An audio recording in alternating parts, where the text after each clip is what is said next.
প্রস্তাবিত বাজেটে নিম্নবিত্ত মানুষের কথা বিবেচনা করে কর কমানো হয়েছে বেশ কিছু পণ্যের। অন্তত ২৭টি দরকারি পণ্য ও খাদ্যশস্য সরবরাহের উপর উৎসে কর ২% থেকে কমিয়ে ১% করা হচ্ছে। কোন কোন পণ্যের দাম কমছে তাহলে? ২.৫ কেজি ওজন পর্যন্ত গুঁড়া দুধের ওপর কর হার ৮৯.৩২% থেকে কমিয়ে ৯৮.৬০% করার প্রস্তাব দিয়েছেন অর্থমন্ত্রী।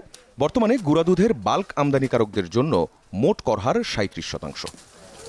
চকলেট আমদানিতে সম্পূরক শুল্ক ৪৫% থেকে কমিয়ে করা হচ্ছে ২০%।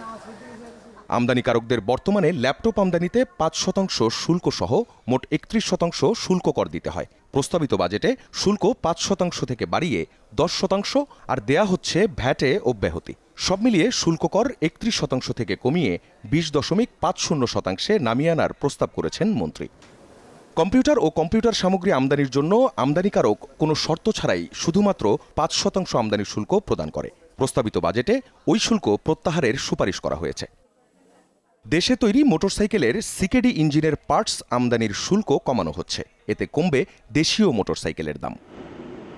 আবাসনসহ বিভিন্ন নির্মাণ খাতে ব্যবহৃত রড, বার ও অ্যাঙ্গেল তৈরির কাঁচামাল হিসেবে ম্যাঙ্গানিজ ব্যবহৃত হয়। বাজেটে ওইসব পণ্য আমদানিতে শুল্ক ১০% থেকে কমিয়ে ৫% করা হচ্ছে। ফলে কমবে লোহা জাতীয় জিনিসের দাম। দেশে উৎপাদিত সুইচ সকেট হোল্ডার উৎপাদনে ব্যবহৃত কাঁচামালের আমদানি শুল্ক কমানো হচ্ছে এবারের বাজেটে। ইলেকট্রিক মোটর উৎপাদনে ব্যবহৃত যন্ত্রাংশ আমদানিতে রেয়াতি সুবিধা দেওয়া হচ্ছে।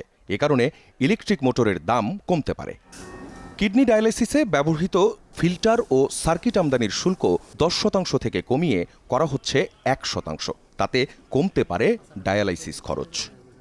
ডেঙ্গু রোগীদের NS1 অ্যান্টিজেন পরীক্ষার খরচ সরকারি হাসপাতালে ১০০ টাকা এবং বেসরকারি হাসপাতালের জন্য ৩০০ টাকা নির্ধারণ করা আছে। কিট আমদানিতে দেয়া হবে এবার রেয়াতি সুবিধা।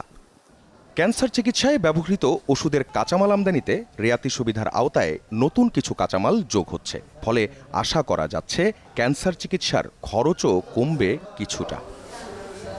আখলাকুস সাফা, যমুনা নিউজ, ঢাকা।